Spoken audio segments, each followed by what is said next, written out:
Assalamualaikum warahmatullahi wabarakatuh. Perkenalkan, nama saya Mutiara Ditya Rahman dari jurusan Pendidikan Bahasa Inggris, Fakultas Pendidikan Bahasa dan Sastra, Universitas Pendidikan Indonesia. Hari ini saya akan sedikit membahas tentang supervisi pendidikan. Supervisi pendidikan adalah kegiatan yang ditunjukkan untuk memperbaiki dan meningkatkan mutu akademik. Menurut Alex tahun 1981, fungsi dari supervisi pendidikan adalah to promote the teacher professional growth, to achieve better learning through better teaching.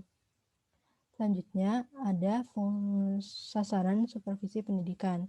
Sasaran utama dari supervisi pendidikan adalah pemberdayaan akuntabilitas guru, karena guru merupakan salah satu faktor penting dalam proses pembelajaran. Sasaran lainnya adalah untuk menjadikan guru dan kepala sekolah sebagai learning professional. Artinya, para profesional yang menciptakan budaya belajar dan terus berusaha untuk terus menyempurnakan pekerjaannya. Dalam praktek pelaksanaannya, kegiatan belajar mengajar memerlukan alat bantu pendidikan, seperti alat peraga, laboratorium, perpustakaan, dan lain-lain. Oleh karena itu, sasaran ketiga dari supervisi pendidikan adalah membina kepala sekolah dan guru untuk memiliki kemampuan manajemen sumber daya pendidikan.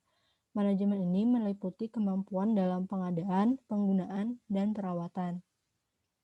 Selanjutnya, fungsi-fungsi dari supervisi pendidikan. Fungsi supervisi pendidikan yang pertama adalah fungsi penelitian, di mana supervisi pendidikan berguna untuk memberikan gambaran tentang permasalahan yang ada secara jelas dan objektif. Yang kedua, fungsi penilaian. Supervisi pendidikan berfungsi untuk mengevaluasi permasalahan-permasalahan yang ada. Fungsi yang ketiga adalah fungsi perbaikan, di mana supervisi pendidikan berfungsi untuk mengatasi masalah yang ada. Dan yang keempat ada fungsi peningkatan, di mana supervisi pendidikan harus terus melakukan peningkatan karena pendidikan menjunjung continuous quality improvement. Selanjutnya, ada asas-asas supervisi pendidikan. Supervisi pendidikan dilakukan atas dasar keyakinan yang pertama, bahwa kualitas proses belajar sangat dipengaruhi oleh kemampuan guru. Yang kedua, pengawasan proses belajar mengajar fokus pada peningkatan kinerja guru. Yang ketiga, pembinaan yang tepat dan berkelanjutan dapat berkontribusi pada peningkatan mutu pendidikan. Yang keempat, mutu pembelajaran dapat diperbaiki dengan baik di tingkat sekolah atau kelas. Selanjutnya, supervisi yang efektif dapat menciptakan kondisi yang layak bagi perkembangan guru. Selanjutnya, supervisi pendidikan dipercaya dapat menciptakan wadah kerjasama dan dapat mendorong guru-guru untuk membangun dirinya secara profesional. Dan yang terakhir, supervisi pendidikan dipercaya dapat membangun kondisi yang memungkinkan guru bekerja dengan profesional. Dalam supervisi pendidikan, pengawas berperan sebagai pembina para guru. Untuk memastikan bahwa tindakan pengawas itu sejalan dengan nilai-nilai tujuan supervisi, maka dalam proses interaksinya harus memperhatikan pedoman-pedoman. Pedoman yang pertama adalah supervisi hendaknya dimulai dari hal-hal yang positif, yaitu pengawas memberikan motivasi kepada para guru untuk meningkatkan aspek-aspek pendidikan. Yang kedua, hubungan antara pengawas dan guru hendaknya didasarkan atas hubungan kerjasama yang profesional. Yang ketiga, pembinaan profesional didasarkan pada pandangan yang objektif, di mana permasalahan harus dinilai secara apa adanya tanpa mencampurkan perasaan pribadi. Yang keempat, pembinaan profesional harus didasarkan pada hubungan manusia yang sehat, di mana permasalahan ditanggapi secara bijaksana dan tanpa menyinggung orang lain.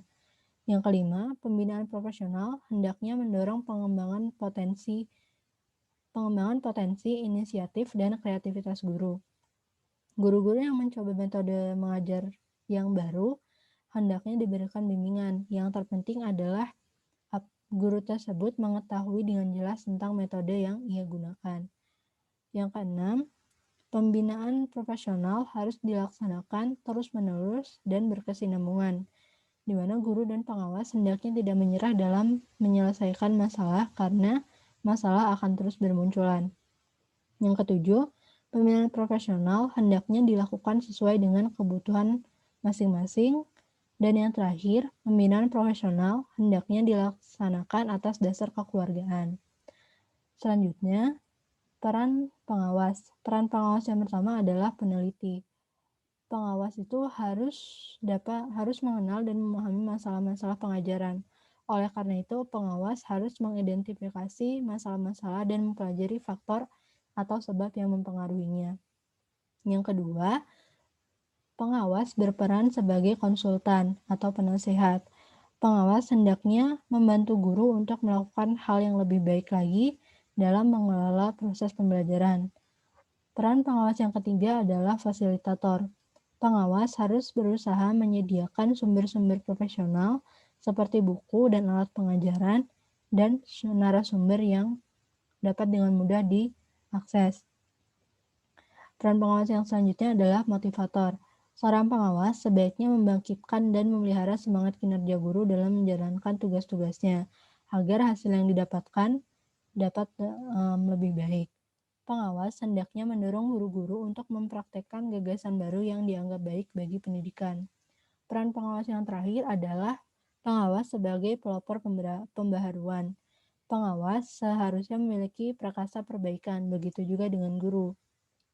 Pengawas tidak boleh membiarkan guru merasa jenuh dengan tugas-tugasnya. Selanjutnya adalah perilaku pengawas. Supervisi dalam pembinaan guru diwujudkan dalam perilaku pengawas sebagai pembina. Kualitas perilaku pengawas tercermin dalam pemahaman pengawas mengenai tujuan pembinaan profesional. Tingkatan kualitas perilaku pembinaan dapat terwujud dengan yang pertama, memperhatikan, yang kedua, mengerti atau memahami, yang ketiga, membantu dan membimbing, yang keempat, memupuk evaluasi diri, yang kelima, memupuk kepercayaan diri, dan yang terakhir, memupuk serta mendorong pengembangan inisiatif dan kreativitas. Selanjutnya ada teknik-teknik supervisi pendidikan. Teknik yang pertama adalah kunjungan kelas atau observasi kelas. Teknik ini bermanfaat untuk mengetahui proses belajar mengajar dan harus direncanakan lebih dahulu dan dapat dilakukan dalam bentuk yang pertama direncanakan oleh pengawas dan diberitahukan kepada guru yang bersangkutan. Yang kedua, direncanakan pengawas tetapi tidak diberitahukan kepada guru. Dan yang ketiga, direncanakan guru dan guru yang mengundang pengawas. Teknik supervisi pendidikan yang lain adalah pertemuan pribadi, di mana pertemuan ini merupakan sesi tukar pikiran antara pengawas dengan guru mengenai usaha-usaha meningkatkan kemampuan profesional guru. Pertemuan ini bersifat informal dan dapat terjadi dalam waktu singkat atau agak lama yang dapat dilaksanakan sebelum atau sesudah kunjungan kelas. Yang kedua adalah kunjungan antar kelas. Kunjungan ini bertujuan untuk mendapatkan pengalaman baru dalam belajar mengajar tentang proses belajar mengajar itu sendiri atau pengelolaan kelas atau hal-hal lainnya. Di sini guru mengunjungi kelas lain yang masih berada di sekolah yang sama. Yang ketiga adalah kunjungan antar sekolah. Kunjungan ini dilakukan dengan tujuan untuk melihat sejauh mana keberhasilan sekolah yang didatangi. Selanjutnya adalah buletin profesional, di mana buletin adalah lembaran yang terdiri dari beberapa tulisan mengenai topik tertentu mengenai usaha peningkatan proses belajar mengajar. Pembahasannya tidak hanya ditulis oleh para ahli, tetapi juga guru-guru yang ingin berbagi pengalaman. Selanjutnya adalah rapat guru atau rapat sekolah atau rapat staf. Rapat guru adalah forum untuk membahas masalah yang dialami sebagian atau seluruh guru. Secara umum, maksud diadakannya rapat ini adalah untuk mengatur anggota staf, untuk mendorong anggota staf mengetahui tugasnya, untuk menentukan cara memperbaiki proses belajar mengajar. Dan selanjutnya ada teknik kunjungan sekolah. Kunjungan sekolah itu yang dapat dibagi menjadi 3 bentuk, yaitu kunjungan dengan pemberitahuan. Kunjungan ini diberitahukan lebih dulu kepada kepala sekolah, dan manfaatnya adalah untuk mengetahui usaha maksimal yang dapat dilakukan oleh guru. Yang kedua adalah kunjungan tanpa pemberitahuan. Manfaatnya adalah untuk mengetahui keadaan yang sebenarnya terjadi di sekolah, serta dapat menilai sikap dan kemampuan guru secara apa adanya. Yang ketiga adalah kunjungan atas undangan guru atau kepala sekolah. Dilaksanakan ketika kepala sekolah dan guru memiliki masalah yang belum dipecahkan, atau ketika kepala sekolah ingin menunjukkan keberhasilan yang telah dicapai. Selanjutnya ada penataran. Agar penataran dapat menghasilkan manfaat yang maksimal, maka harus memperhatikan prinsip-prinsip. Yang pertama, penatar lebih banyak berfungsi sebagai fasilitator. Yang kedua, kegiatan lebih banyak dilakukan oleh petatar. Yang ketiga, petatar diharapkan dapat mengikuti prinsip belajar sambil mencoba melakukannya sendiri. Dan yang keempat, rasio antara penatar dan petatar diperkecil dengan memperbanyak tutor. Selanjutnya adalah program supervisi pendidikan. Apa itu program supervisi pendidikan? Adalah rincian kegiatan yang akan dilakukan untuk memperbaiki dan meningkatkan mutu proses dan hasil belajar. Fungsinya adalah sebagai pedoman dalam melakukan kegiatan dan alat untuk mengukur hasil pembinaan profesional. Program supervisi yang realistik dapat membantu pengawas melakukan kegiatan pembinaan yang progresif dan akumulatif. Isinya adalah untuk meningkatkan kualitas guru dalam banyak hal, diantaranya kemampuan menjabarkan kurikulum ke dalam program semester, kemampuan menyusun perencanaan mengajar atau satuan mengajar, kemampuan melaksanakan kegiatan belajar mengajar dengan baik, dan kemampuan menilai proses dan hasil belajar. Isi program pembinaan harus memperhatikan persoalan-persoalan yang dihadapi guru dalam melaksanakan gagasan baru yang diperoleh dari penataran atau kebijakan baru. Cara penyusun supervisi pendidikan. Yang pertama, mengidentifikasi masalah proses belajar mengajar yang dihadapi guru sehari-hari yang ada di sekolah atau wilayah tersebut. Hal ini dapat dilakukan dengan berbagai cara seperti wawancara informal, observasi kelas, dan lain-lain. Yang kedua adalah menganalisis masalah. Setiap masalah yang esensial dipelajari secara seksama, serta dengan kajian terhadap faktor yang menyebabkan masalah tersebut muncul. Yang ketiga, perumusan cara pemecahan masalah. Setiap alternatif yang dipelajari, kemungkinan pelaksanaannya dengan cara mempertimbangkan faktor-faktor peluang yang dimiliki.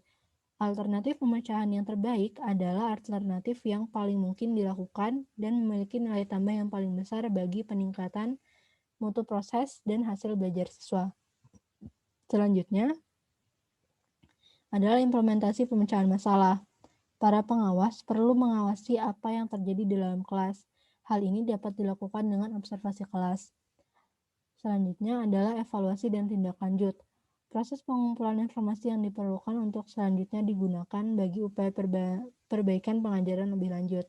Untuk itu, perlu dilakukan pengumpulan informasi tentang pelaksanaan gagasan, perbaikan pengajaran yang telah disepakati, faktor pendukung, serta masalah yang dihadapi. Dan yang keenam adalah model pengembangan program pembinaan. Ini adalah contoh dari model dinamis pengembangan program supervisi pendidikan. Selanjutnya ada penilaian program supervisi. Dengan penilaian, kita dapat melihat sejauh mana tujuan dilaksanakan atau tercapai, serta berapa banyak peningkatan yang terjadi. Di dalam hal ini, yang dinilai bukan hanya hasil akhir, tetapi juga proses pelaksanaan. Kriteria keberhasilan. Keberhasilan itu dapat dilihat dari yang pertama, inisiatif dan kreativitas guru yang terus berkembang. Yang kedua, semangat guru yang semakin tinggi. Yang ketiga, pengawas berperan sebagai konsultan dan fasilitator. Yang keempat, kunjungan kelas, rapat staf, dan pertemuan pribadi dilaksanakan secara teratur. Yang kedua adalah pihak yang menilai. Setiap pihak yang terlibat dalam proses supervisi harus mengetahui hasil dari usaha yang dilakukan, serta penilaian berbagai upaya pembinaan profesional dapat dilakukan oleh Kepala Dinas Pendidikan Kota atau Madya. Selanjutnya ada teknik dan alat penilaian. Teknik yang pertama adalah observasi atau pengamatan, digunakan saat kunjungan kelas, rapat guru, dan menghadiri pertemuan kelompok kerja.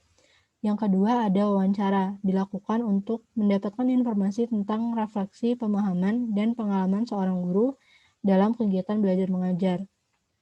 Yang ketiga ada angket. Yang keempat adalah skala penilaian, di mana responden harus mengisi dengan skala penilaian yang telah ditentukan seperti 1 untuk sangat tidak setuju, 2 untuk setuju, dan 3 untuk sangat setuju.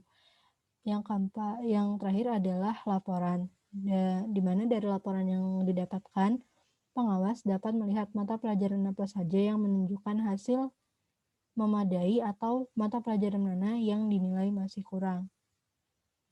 Selanjutnya adalah pemanfaatan hasil penilaian dan tindak lanjut. Mengacu pada keberhasilan dan kelemahan yang ditemukan, pengawas dapat menyusun kebijakan baru agar dapat semakin meningkatkan mutu pendidikan di masa yang akan datang. Sekian penjelasan saya tentang supervisi pendidikan. Kurang dan lebihnya saya mohon maaf. Terima kasih sudah mendengarkan dan wassalamualaikum warahmatullahi wabarakatuh.